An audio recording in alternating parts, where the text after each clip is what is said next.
this team is going to go as far as I take them. And maybe I could have did more, but it didn't happen. I tried, man. I tried. Following another disappointing showing in the playoffs, there were big changes in store for the Houston Rockets over the summer of 2007. You know what? There's no shortcut. You have to put your passion into the summer workout and prepare for next season. I sit back and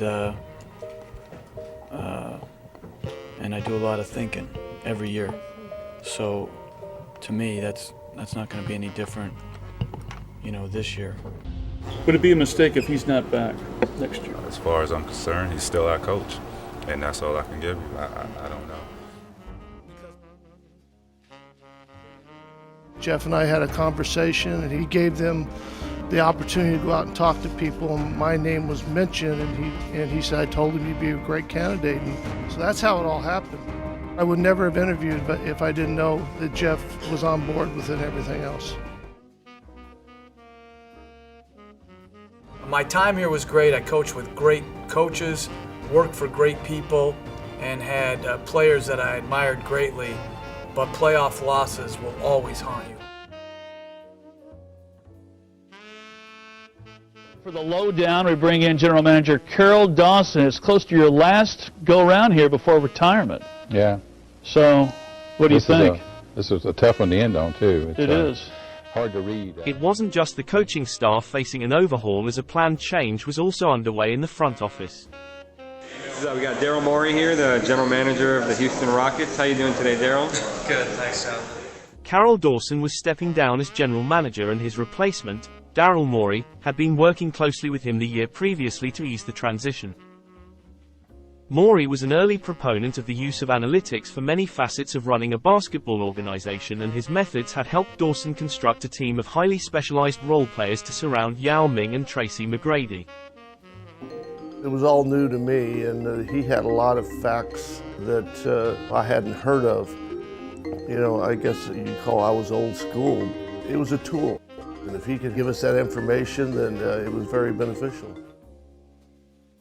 The team acquired undersized center, Chuck Hayes, in 2006 after his standout performance for the franchise's Summer League team in 2005. Chuck, we need to speak. Houston, we got a problem. Every kid in the house, that was only the second free throw and third free throw, so now he's 0 for 3 on the season. The crowd trying to pump him up. His hustle and positioning in the paint helped him thrive at his position despite his lack of stature. Hey, my brother, you got to help Yao. Also backing up the often injured Yao Ming was veteran Dikembe Mutombo, who had reluctantly signed on for a 4th season in Houston at the age of 41. My options always open, either play or retire. I don't think I'm coming back, I'm done. He said, no, I need you in the locker room. It was just tough to say no to so many close friends that I have here. Mutombo! Second all-time shot blocker in NBA history. 33 games, good. I don't know what I got left of my tanks, but I'm too old to be going out there and playing 37 minutes again. Luis Scola, my friend from Argentina. They always tell me that he's the man with the numbers, the man with the statistics, blah, blah, blah, blah. Dikembe was an amazing player. He was pretty set in how he was going to play, and there's nothing wrong with that. Well, Dikembe always wanted to make sure after he blocked a shot and got the rebound that he needed to do his finger wag to the crowd. So we had an ongoing battle to get him to outlet the ball before he did we were like, you can do the finger wag after you get rid of the ball, but he liked the visual of the ball here and him tucking in. So. Come here, Rook. Let me talk to you, Rook. During the 2006 NBA draft, the Rockets traded the 8th pick, Rudy Gay, to Memphis to acquire Shane Battier. Battier was a standout perimeter defender who Morey coveted for his impressive post-entry pass completion percentage. My name is Shane Battier. I come from a little suburb outside Detroit, Michigan. My first basketball memory started when I was about 5 years old, 4 or 5 years old. I remember playing in the driveway with my dad and my younger brother, and I grew up in Michigan, and so there was always snow in the winter, and I remember shoveling the snow just so I could go out and start shooting hoops. And I loved the game so much. I wanted to be around it. And the journey to the NBA was a very difficult one that I was doubted at every step of the way. When I was in 6th grade, people said, "Oh, Battier, you're too skinny." When I went to Duke University, people told me, "Battier, you're out of your league." When I got to the NBA, people said they'll never be able to guard the Kobe Bryants and the Paul Pierces. And here I am, and I've had a pretty good career. Rafa Alston retained his position as the team's starting point guard despite strong competition from a returning Steve Francis, Mike James and impressive rookie Aaron Brooks.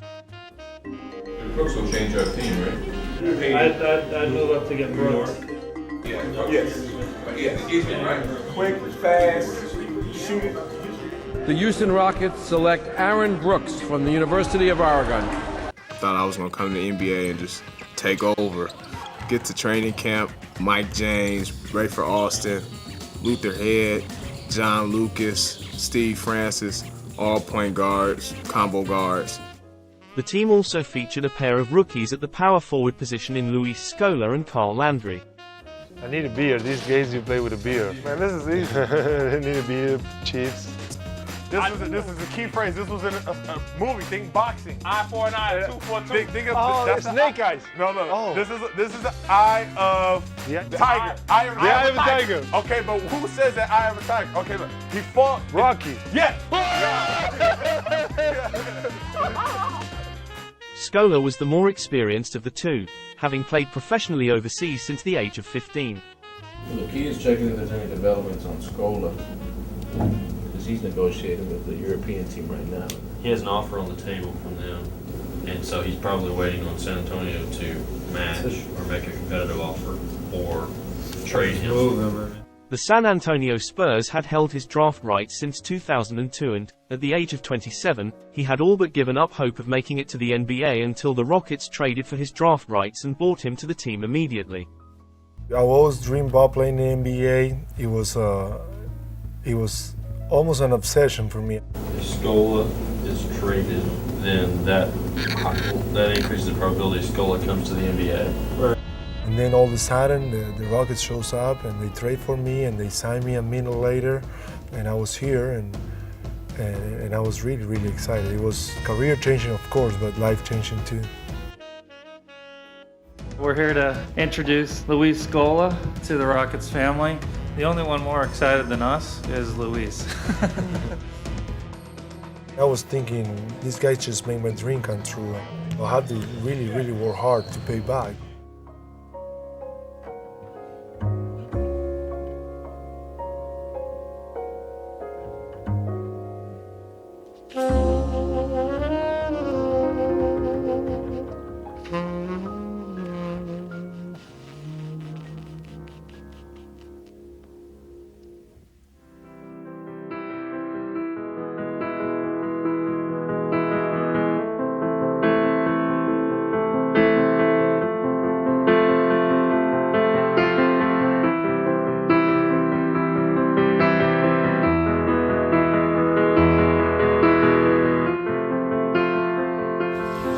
Welcome, everyone, to opening night in Los Angeles as the NBA begins its 62nd season and its 24th season on Turner Sports. The Staples Center is filled to capacity on this night before Halloween as we bring you Tracy McGrady and the Houston Rockets against Kobe Bryant and the Los Angeles Lakers. So a lot of questions there for the Houston Rockets. New coach in Rick Adelman, a new style of play. Their two stars, Yao Ming and Tracy McGrady, a new style of play. Let's see how they are acclimated early in the season. As you take a look at the new coach of the Houston Rockets, Rick Adelman, standout last year. Before that, a great run with the Sacramento Kings. It's good to see Rick back. We talked to him before the game. He said last year taking a year off did a world of good for him. He got away from the game a little bit. He feels refreshed and ready to lead this Houston Rocket team. Bryant has 5 early points for Los Angeles. Here is Yao over Brown. Second consecutive hit for Yao. Well, Kevin, the big thing is that he and Yao Ming and Tracy McGrady have to stay healthy, and you can see what this guy has done.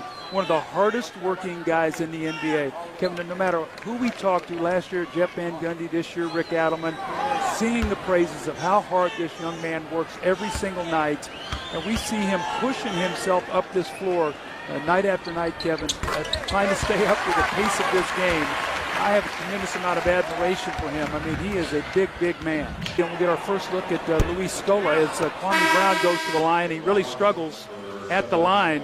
Scola, who is a 2-time Spanish League MVP, was really a 2002 second-round draft choice by the San Antonio Spurs and was playing in Argentina. Then he became available this summer, and they traded him for camp reasons. In the words of Greg Popovich, this guy could be to Houston what Manu Ginobili is to us in San Antonio. Well, that's a mouthful, but Luis Scola last summer almost got his team single-handedly into the Olympics next year. Hardly any of the guys played from Argentina. He was great. He was the MVP, and the team qualified, and the rest of the guys got to rest all summer long, so they can thank Luis Scola for them not to have to qualify next summer to get over to the Olympics. Last year, the 2 games here at the Staples Center, Kobe took 82 shots in those 2 games. That's amazing.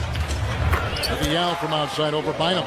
Down by 11, the Rockets have chiseled their way back to within 2. Kobe Bryant over Battier. I was lucky to sort of grow up in sort of the golden age of analytics as it pertains to basketball and the age, and really the emergence of big data in sports. The way I look at it is it's just another way to gain a competitive advantage on the basketball court, this time using numbers and data. Before I really learned analytics, I tried to guard a guy like Kobe Bryant, who in my estimation was the toughest competitor that I ever played against. And all I had to rely on was the old eyeball test scouting report. Yeah, Kobe's got a really good right hand. You have to keep him out of the painted area.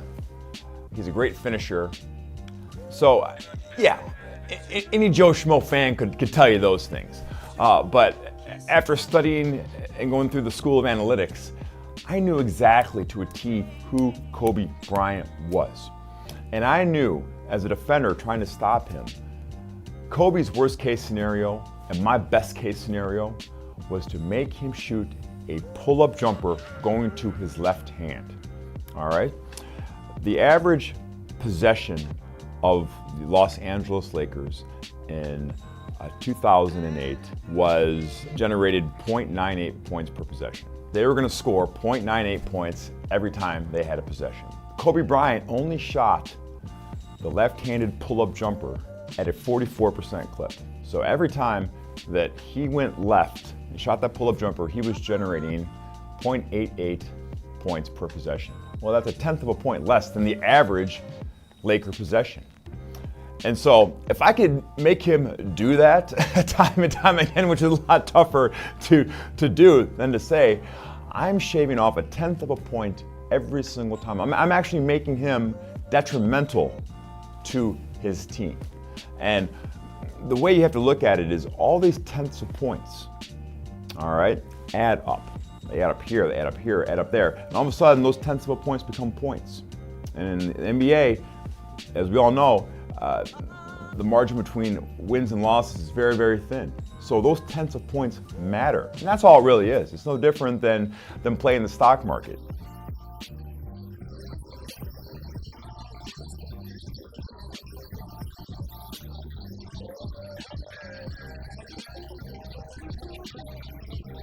Here comes McGrady, a screen by Yao. It's Battier for 3. Oh, he got it! What a shot by Battier! Timeout Los Angeles. Oh my! Great play by Luke.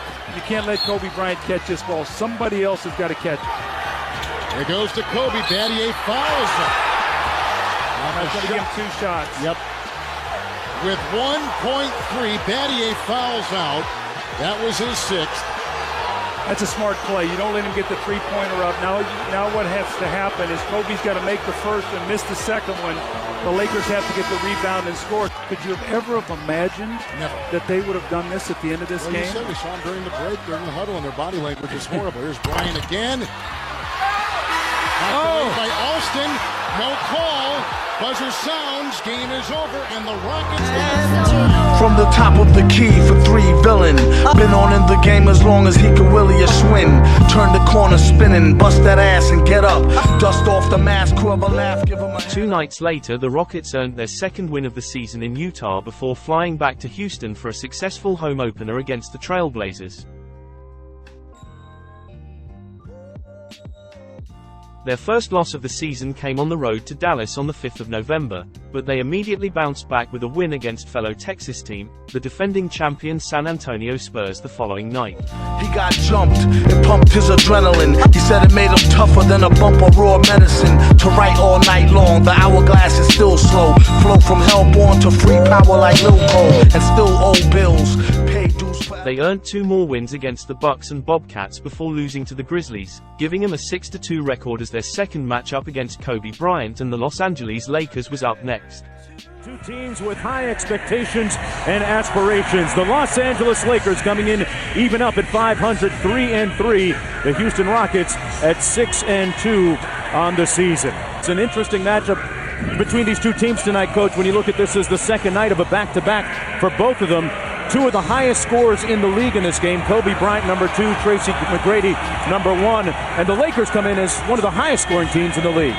They are. They're a tremendous offensive team and have been for a couple years, but the Rockets are still an outstanding defensive team, and no one in this league has played better than Tracy McGrady so far this year. Tracy McGrady already with 2 40-point games this season, and he has had his way with the Los Angeles Lakers of late. Yao Ming's game continuing to evolve, Coach, his numbers increasing year by year. Well, it's due to his diligence. He's the hardest working player I've ever coached. He comes early, he stays late, and he's not dissuaded from work by short-term success. He's got the big picture in mind. He's going to continue to improve because he wants it so badly. What do you make of this Houston squad right now? Well, I think they're very good. I think they're, without question, a championship contender with good health. Obviously, it starts with McGrady and Yao, good health. I think they have a chance to get in the top 3 seeds this year, and that's critical. That 4-5 matchup, as the Rockets found out last year, isn't ideal because of the depth of the West. If they get in the top 2, then they're going to play a lesser 7th or 8th seed if they got number 1. They're a championship contender. Don't forget SportsCenter coming up immediately after the game. 17 seconds to go. Yao Ming out top, trying to get rid of it, can't find anybody. Lonnie Brown was suffocating defense on him on the perimeter. Battier finally launching. Wells for 3. And that'll just about do it. And 1. Why would you foul Yao Ming there? No one should come within the lane on this miss. They should all stay at the 3-point line. Yao hit the rim, got it back. Alston, it'll count. Oh, and they had an opportunity to tie it off the miss. They couldn't have drawn it up any better. The team hit a run of poor form as another 4 losses put them below 500 in the extremely competitive Western Conference. Rockets now 6 straight losses. Granted, the schedule has been tough, maybe as tough as anybody in the league, but 6 losses now has them under 500. What's the biggest problem right now? Well, I think their defense has slipped a little bit. The team appeared to be struggling to adjust to the new offensive system under Rick Adelman, and their up-and-down performances continued through the month of December. Thank you very much. We appreciate it. The night before Christmas Eve, in Detroit, Tracy McGrady suffered an injury that would keep him out of action for a month. Well, the Rockets now 2 games under 500 again, just unable to put together any kind of a winning streak.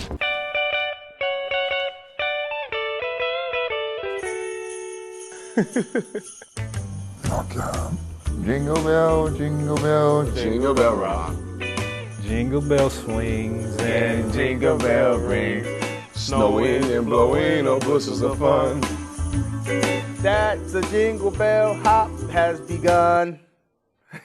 Houston trying to stay competitive without Tracy McGrady, sidelined with that bruised left knee. And T-Mac, under Jeff Van Gundy, we knew that this team had a defensive identity. How is this team different, and what is the identity under Rick Edelman? Well, we're still soul searching. We don't know our identity now. You know, with 6-1, and ever since then, we've just been up and down. Jingle bell rock. Jingle bell chime and jingle bell time. Jingle bell chime and jingle bell time? That's a tongue twister. That is a tongue twister.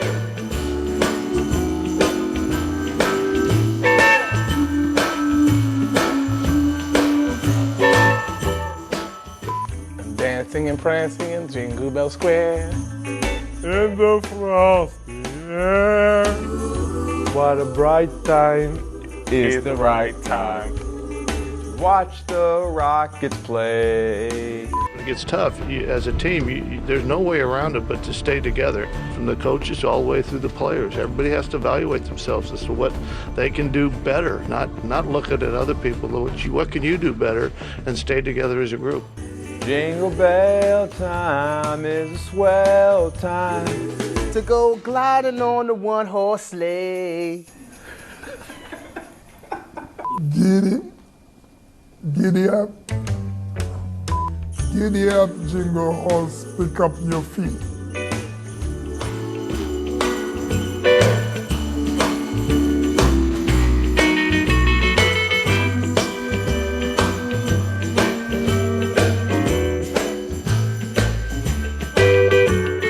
Now you're only one game over 500. You thought you were going to make some hay at home. Now you've gone 0-2 the last two games, and you got San Antonio coming in Saturday night.